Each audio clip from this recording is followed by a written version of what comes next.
Bienvenue à tous dans cette nouvelle édition du QG Weekend, au sommaire de l'actualité. Adoption au Mali d'une loi d'amnistie pour les putschistes ce 16 septembre. Les textes qui concernent les 2 putschs survenus dans le pays stipulent que les responsables d'infractions telles que les complots militaires ne seront pas poursuivis par la justice malienne. Tension en Somalie entre le président Mohamed Abdullahi Mohamed et le chef du gouvernement Mohamed Hussein Roble. Le président a annoncé le gel de ses pouvoirs exécutifs, une décision jugée illégale et sans fondement par le Premier ministre. Et puis l'Afrique centrale met en place un plan de riposte contre le Covid-19. L'objectif est de limiter la propagation du virus en zone CEMAC. La sous-région envisage pour cela de vacciner le maximum de personnes dans les capitales de la zone.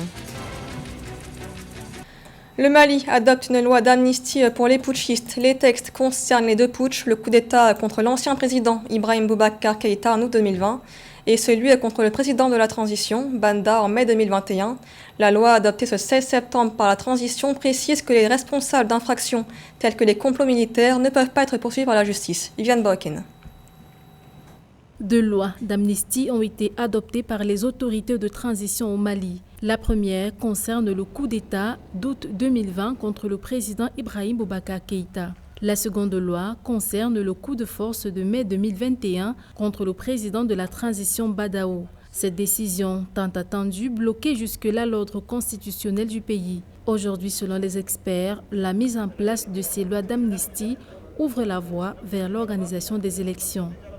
L'un des blocages de cette transition essentiellement était l'absence d'une loi d'amnistie pour ces auteurs, craignant qu'à la fin de la transition, ils pourraient être poursuivis par les tribunaux en tant que tels. Donc il faut comprendre cela comme étant une avancée réelle dans le cadre de la réconciliation et de la sortie de crise. Et je pense que la communauté internationale, notamment la CEDEAO, doit prendre acte d'une telle décision du Conseil national de transition et exhorter les autorités militaires actuelles de pouvoir aller très vite pour que nous puissions organiser les élections le plus rapidement possible en tant que telles. Dans le détail, les lois d'amnistie contre les putschistes précisent que les auteurs d'actes d'insoumission, de complot et de désertion ne peuvent être poursuivis par la justice malienne. Pourtant, dans l'article 212 de la Constitution, le coup d'État ou le putsch sont des crimes indescriptibles contre le peuple malien. Pour les experts, ces actes d'impunité contribuent à fragiliser l'appareil judiciaire du Mali et sont de mauvais indicateurs pour la communauté internationale. Il est évident que cette loi n'est pas totalement consommée parce que les voies de recours démocratique autorisent à tout citoyen malien de pouvoir saisir le Conseil constitutionnel pour pouvoir engager une action en termes de contrôle de la constitutionnalité de cette loi. Est-ce que cette loi d'amnistie est-elle constitutionnelle ou pas? Donc les juges pourront apprécier de l'opportunité et de la pertinence des motivations juridiques qui sous-entendent alors une telle loi d'amnistie. Donc voilà autant de raisons en lui qui peuvent fragiliser déjà la vie politique malienne. Ces nouvelles lois d'amnistie au Mali sont les 3e après celles du coup d'État de 1991 et 2012. Selon les analystes, depuis 1960, l'Afrique a connu plus de 200 coups d'État, lesquels ont été favorisés par les climats d'impunité contre les putschistes. En Somalie, les tensions s'accentuent entre le président Mohamed Abdullahi Mohamed et son premier ministre Mohamed Hussein Roble. Ses pouvoirs exécutifs ont été suspendus par le président ce 16 septembre, une décision contestée par le chef du gouvernement car jugée illégale et sans fondement. Des tensions qui fragilisent le pays déjà confronté à une impasse électorale. Marie-Raphaël Antolo. Les querelles au sommet de l'exécutif somalien s'intensifient. Ce 16 septembre 2021, nouvelle escalade dans les tensions entre le président de la République, Mohamed Abdullahi Mohamed, et son premier ministre, Mohamed Hussein Roble, dont il a finalement suspendu les pouvoirs exécutifs. Mohamed Hussein Roble, chef du gouvernement, ne pourra désormais plus nommer ou limoger des responsables gouvernementaux. Le Premier ministre a violé la constitution de transition, de sorte que ses pouvoirs exécutifs lui sont retirés, en particulier ses pouvoirs de destitution et de nomination des responsables, jusqu'à la fin des élections. La décision présidentielle vient s'ajouter à la bataille du pouvoir à la tête de la Somalie qui dure depuis avril 2021. À l'origine de la dispute, la prolongation du mandat du président somalien censé s'achever en février. Des observateurs continuent d'alerter sur le possible impact négatif de ces tensions sur le processus électoral en Somalie. La principale répercussion que cette décision peut avoir, c'est que chaque autorité somalienne, c'est-à-dire le président Abdullahi Mohamed dit Farmajo et le premier ministre Robles, sont en train de marquer chacun son territoire de telle sorte que les personnes qui seront nommées ou pas auront une quelconque influence sur l'avenir politique de chaque autorité et notamment sur les résultats électoraux. Le 6 septembre 2021, le Premier ministre Mohamed Hussein Roble avait limogé le chef du renseignement somalien. Une décision inconstitutionnelle selon le chef de l'État. Depuis, les frictions ont divisé l'armée avec des groupes soutenant l'un et l'autre camp en contrôlant des postes de commandement dans la capitale somalienne, Mogadiscio. Le Cameroun est marqué par des cas de violence entre les forces de l'ordre et les civils, des violences qui ciblent également les policiers dans l'exercice de leurs fonctions. Face à la situation, les autorités ont décidé de faire appliquer la loi contre tout contrevenant. Les précisions avec Joël Ballot. Les altercations entre les agents de police et les usagers de la route sont devenues monnaie courante au Cameroun. Des échanges verbaux qui se soldent souvent par des bagarres faute d'entente remettent en doute la crédibilité des forces de police dans l'exercice de leurs fonctions. Pour mettre fin à la récurrence des actes de violence à l'encontre des forces de police, le ministère de l'administration territoriale a instruit les juridictions compétentes de veiller au rétablissement de la justice. Ces comportements irresponsables et méprisants à l'endroit de la police ont atteint des limites inacceptables et ne peuvent plus être tolérés. La police camerounaise est un corps hiérarchisé et structuré. Elle est représentée à tous les niveaux de la République. En cas de récrimination avérée contre un fonctionnaire de la police, seule la hiérarchie de la police est habilitée à prendre des sanctions contre l'agent incriminé selon le statut du corps et les tests en vigueur. Du point de vue des usagers de la route, les policiers outrepassent souvent leurs droits et utilisent des méthodes peu orthodoxes pour intimider les usagers et faire valoir leur autorité. Pour les acteurs de la société civile, de l'Observatoire du développement sociétal, rien ne doit justifier des actes de violence des civils sur les forces de l'ordre. Il est clair que l'exercice de la violence légitime, je vais d'ailleurs vous dire que la police, comme l'armée, exerce ce qu'on appelle la violence légitime, a parfois les dérives, comme ces dérives qu'on connaît dans le corps enseignant, qu'on connaît partout. Mais il y a des mécanismes juridiques, il y a des mécanismes institutionnels qui sont prévus pour sanctionner ces hommes en tenue qui ont des comportements qui s'écartent de l'éthique professionnelle.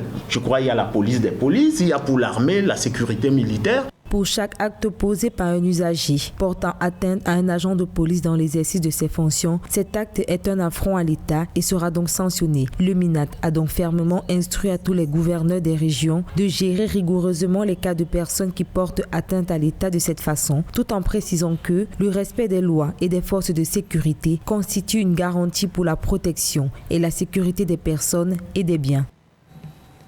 Et dans l'actualité également, la Côte d'Ivoire a reçu 816 000 doses de vaccins Sinopharm ce vendredi, un lot de vaccins reçus dans le cadre de l'initiative COVAX, initiative qui a permis au pays de recevoir notamment des lots de vaccins AstraZeneca et Pfizer. Le stock de vaccins de la Côte d'Ivoire est estimé à 3 millions de doses sur un objectif de 12 millions de vaccins. Des vaccins reçus avec l'appui de l'UNICEF, le gouvernement a annoncé des mesures pour renforcer la vaccination dans le pays face à la flambée des cas de Covid-19. En Afrique centrale, un plan de riposte contre le Covid-19 a été lancé le 14 septembre. Il vise à limiter la propagation du virus, notamment en zone CEMAC, dans les capitales des pays de la zone. Pour cela, l'objectif est de vacciner le maximum de personnes dans la sous-région. Marie-Raphaël Antolo. Dans l'optique de vacciner le maximum de personnes en Afrique centrale, les autorités de la sous-région ont mis en place un plan régional de prévention, de préparation et de riposte face à la COVID-19. Ce plan d'action lancé le 14 septembre 2021 vise à contribuer à l'atténuation de la propagation du COVID-19 en zone CEMAC, notamment dans les capitales des pays de la zone, à la coordination et à la surveillance du passage du virus dans les zones transfrontalières. Je voudrais ici rappeler que nous sommes rassemblés dans le cadre d'un projet qui est supporté par les partenaires et par la CEMAC, qui vise justement à harmoniser les messages dans la sous-région et à lancer de façon simultanée les activités dans les 6 pays.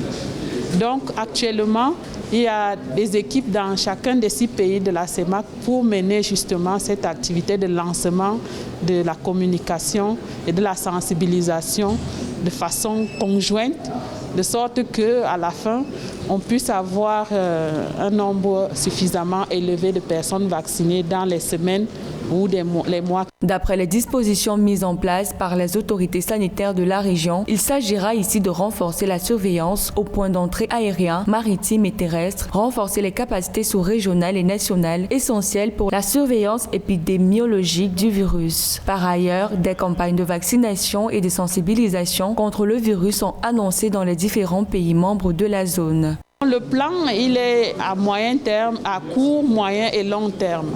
Ça veut dire que nous allons continuer à supporter les agences de communication que nous avons sélectionnées pour cette activité et nous allons assurer la supervision en envoyant nos équipes sur le terrain pour s'assurer que toutes les activités que nous avons planifiées sont menées et de façon à assurer un succès total. Nous allons effectivement nous arrimer aux méthodes de communication actuelles, parce que ce que vous avez vu, c'est les méthodes classiques, mais nous allons avancer d'un cran pour vraiment atteindre le commun des mortels. Ce plan de prévention régionale contre la Covid-19 est piloté par l'Organisation de coordination pour lutter contre les endémies en Afrique centrale en collaboration avec les ministres de la Santé de la CEMAC. Par ailleurs, les différentes campagnes de prévention contre la pandémie sont actuellement coordonnées au Cameroun, en République centrafricaine, au Congo, en Guinée équatoriale et au Tchad. Au Tchad, la situation sociale des jeunes se dégrade, le taux de chômage augmente de façon significative et la crise économique que traverse le pays rend le marché du travail difficile d'accès. Face à la colère des jeunes, la réinsertion sociale figure parmi les priorités du gouvernement. Marie-Raphaël Antolo. Au Tchad, plus de 70% des jeunes diplômés sont sans emploi, d'après un récent rapport. La fonction publique étant saturée selon les autorités et le secteur privé accablé par la dette intérieure, les opportunités d'embauche semblent de plus en plus se rétrécir. Face à cette situation, certaines organisations des jeunes tirent l'alarme.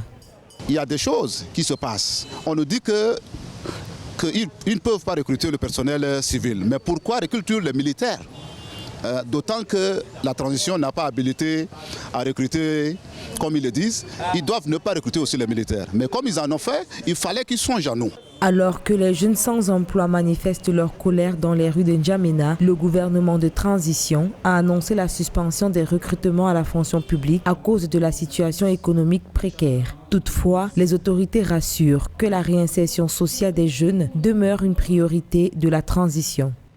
Je puis vous assurer que la promotion de la jeunesse et la problématique de l'emploi constituent des préoccupations premières pour nous face aux nombreux défis qui nous interpellent et qui demandent de plus en plus de talents et de compétences pour les appréhender.